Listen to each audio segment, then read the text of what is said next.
Welcome to Nature Calls, Conversations from the Hudson Valley. Our team's goal is to present science-based information about gardening and all things nature in New York's Hudson Valley.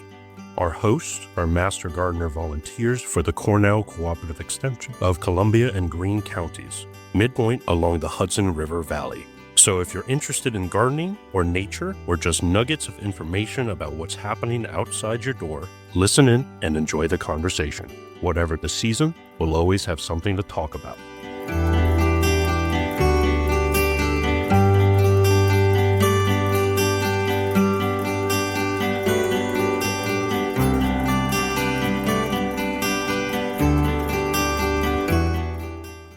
Welcome to Nature Calls, Conversations from the Hudson Valley.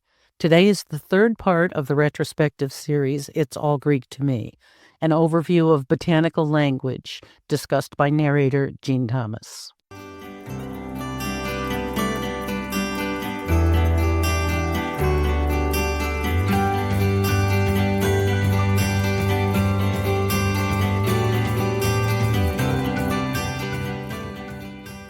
Hello, Jean Thomas here again to talk about some of the language obstacles we meet. In It's All Greek to Me, I discuss some of the botanical jargon, acronyms, and Latin speak we encounter in our gardening adventures. Today, I'm going to dive into some Latin. So we're going to play with Latin plant names, named after people mostly. People have been naming plants since Hippocrates in the 4th century BC. Egos and kissing up are eternal, I guess. As many of you may know, plants were often given names to honor someone, sometimes as a gesture of respect, and sometimes to flatter a person of power. The Christmas poinsettia is a good example. First of all, it is not a poinsettia. The plant is a native of Mexico, and when the Catholic Church established itself in Mexico, the native plant was observed to bloom at Christmas time, and it was called Noche Buena because of a legend that it changed color on Christmas Eve. The plant was discovered by Joel Poinsett while he was U.S. ambassador to Mexico. Poinsett was an avid naturalist and sent many plants back to the state for propagation. He was particularly associated with the flower called Mexican flame flower at the time. When it came time to formally assign a botanical name, the formal designation was Euphorbia pulchellima. Euphorbia, named for an ancient Greek doctor, and pulchellima meaning beautiful. For a while, the botanical name was Euphorbia poinsettia to honor Poinsett, who had gained considerable acclaim in the scientific community for discovering the plant. Poinsett is a remarkable historical character who held many political and scientific posts, some controversial, but his immortality is because of a plant he sent home from Mexico. We've all enjoyed the cheerful yellow Forsythia in the early spring. The species we know best is Forsythia X intermedia. The X in the name means that it's a hybrid, and intermedia means between types. For now, the Forsythia part of the name is what we're looking at. It's named to honor William Forsyth, 1737 to 1804. He was an English horticulturist who was royal gardener at Kensington and St. James Palaces. Here's another good one. Wisteria is named for a certain Dr. Kasper Wister, 1761 to 1818. He was professor of anatomy at the University of Pennsylvania. Both the Wisteria and the Forsythia were plants named by Thomas Nuttall, 1786 to 1859, a noted English botanist. I'm not quite sure how he got to name everything, but these were the days of the plant hunters, when rich people actually financed explorations all over the world to discover new plants. And all these plants needed scientific names. We're all familiar with the gorgeous Magnolia. Well, Magnolia X Soulangeana is the big, beautiful saucer magnolia, whose genus name comes from Pierre Magnol, noted French horticulturist. The saucer magnolia is a hybrid developed by French horticulturist Soulange-Boudin from two Chinese magnolias. The saucer magnolia is a hybrid developed by French horticulturist Soulange-Boudin from two Chinese magnolias, hence the species, actually hybrid name, Soulangeana. While we're talking about trees and shrubs, you may have noticed some recurring names that overlap many kinds of plants.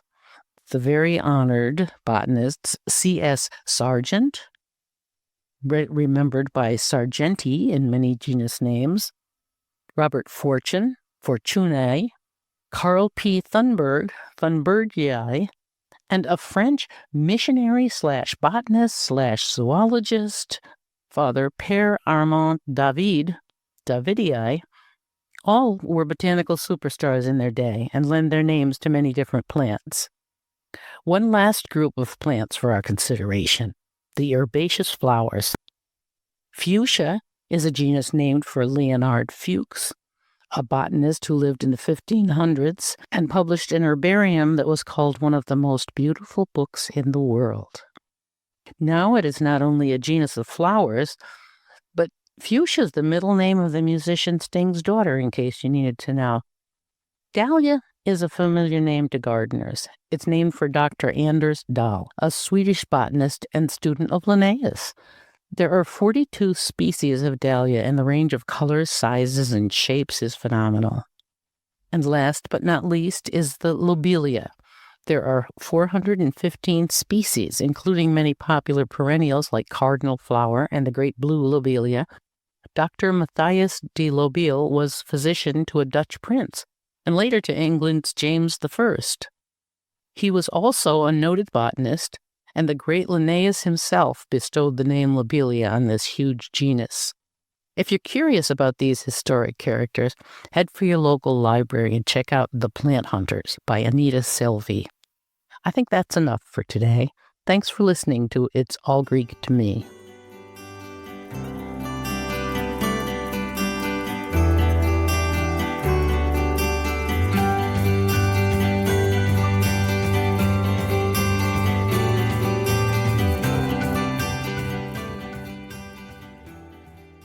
Hi, this is Jean again.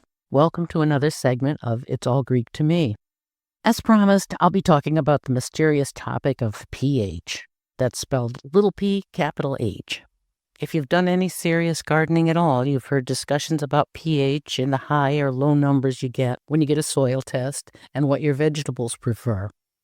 Experienced gardeners ramble on about how they're adjusting their pH or how their soil is acid or alkaline. It's not a secret code, but I'll tell you a secret. A lot of these gardeners are clueless about the science behind pH.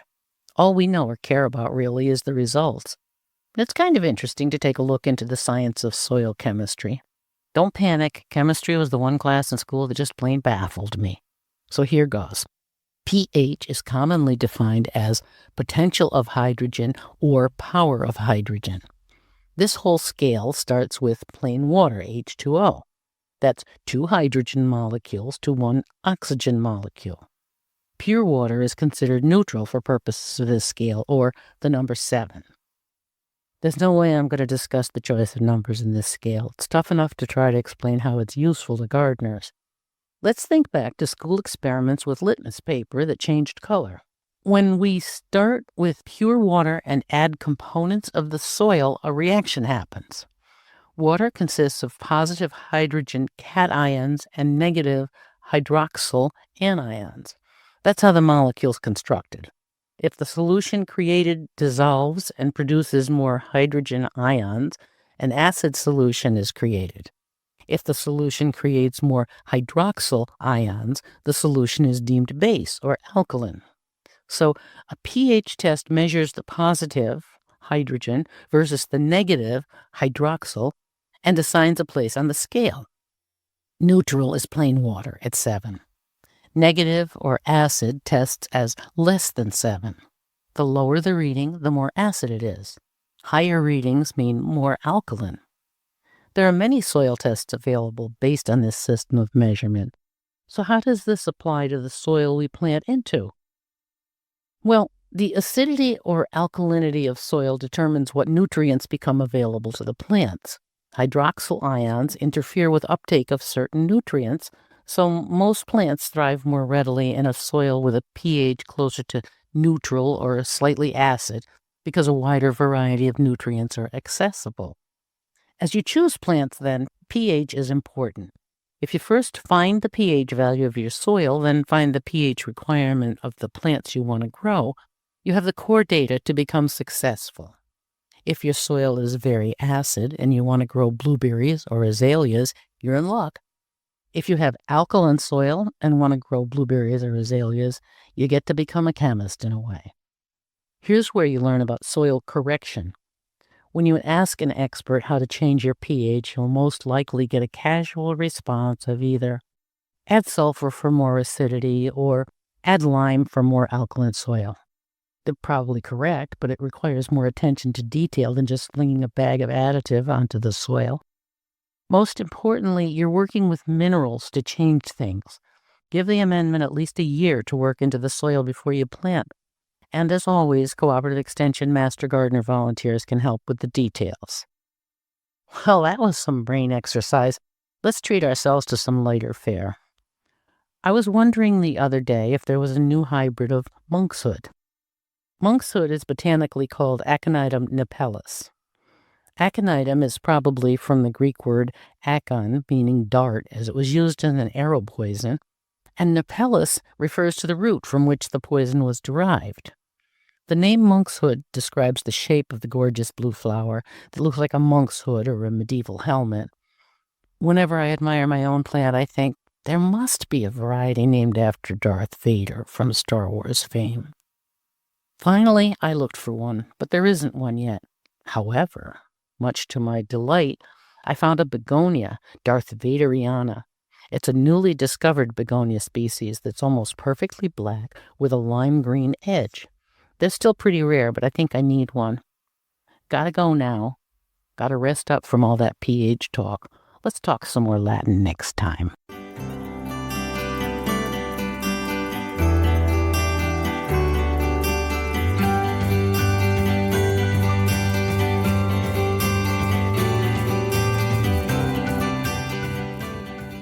Hi, this is Jean Thomas, Master Gardener Volunteer for Columbia and Greene Counties, Cornell Cooperative Extension.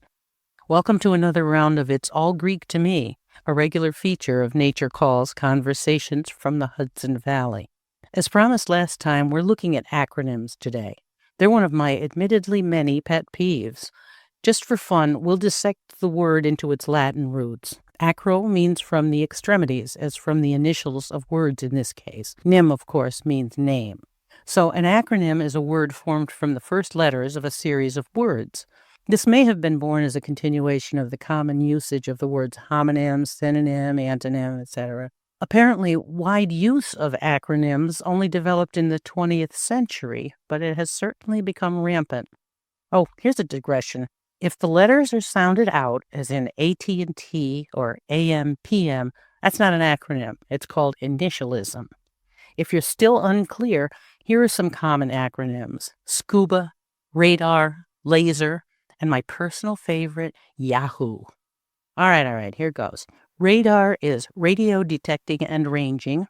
SCUBA is self-contained underwater breathing apparatus. Laser is light amplification by stimulated emission of radiation. And Yahoo is yet another hierarchically organized oracle. Don't you love it? So now we have the idea. Here goes.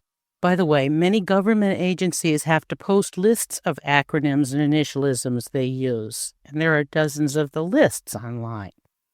I'm going to start with AVID. This particular acronym means Assessing Vegetation Impacts from Deer. Okay, there are many programs scattered around the web called AVID. They mean a bunch of different things. Our particular one that has to do with deer is a New York State invention of the Department of Environmental Conservation and Cornell University, along with the SUNY College of Environmental Science and Forestry. The AVID program is a citizen scientist collaboration between professional foresters and researchers to measure the damage done by deer to both public and private forests. Volunteers and landowners are trained to assess the health of the forests and submit information to a central database. Although this is a New York State program, it is being considered in several other states, so it has the potential to be useful over an even larger area. Ultimately, there will be an app available for reporting data into the database. While the program focuses on collecting information about deer specifically and their effect on the environment, larger issues will inevitably be addressed as the program continues. Climate change and habitat loss will be addressed. The potential power of citizen scientists and homeowners to assess and ultimately mitigate their environment is enormous. It's a wonderful program. Another acronym that gets tossed around freely by ecologists is CRISP. Here, too, Google will offer a ton of choices besides the ecologically oriented one we want to learn about. Ours is very special. Not only is it an acronym, but it's one of a family of acronyms. The CRISP we hear about in our area stands for Catskill Regional Invasive Species Partnership. That does not mean we're partnering with the invasives, but against. CRISP includes several local counties and parts of some others, all of course in the Catskill region. It gets better for acronym fans. New York is divided into 8 regions called, get ready for this, PRISMs, Partnerships for Regional Invasive Species Management. Each PRISM has its own acronym or regional name. So what does all this do, you ask? Well, it's a big network established to combat the many invasive plants, insects, and animals that are coming into the state and threatening much of the agricultural and home horticulture. The PRISMs educate the public and track the progress of these dangerous invaders. Wherever you live in the state, you can find your regional PRISM with a wealth of information that may well affect you directly. You can start at nyis.info. We'll be looking at other acronyms in the future. In my opinion, a really good acronym lets you know what it's about immediately. Others are designed to make up a familiar word with the idea to make it memorable. While I'm unimpressed with the recognition factor of the words avid and crisp, signifying their missions, both are worth the effort to investigate further as they represent some really good ideas and information to help improve the condition of our Hudson Valley and beyond. Ideas you and I can implement from our own homes and gardens. That's all for now.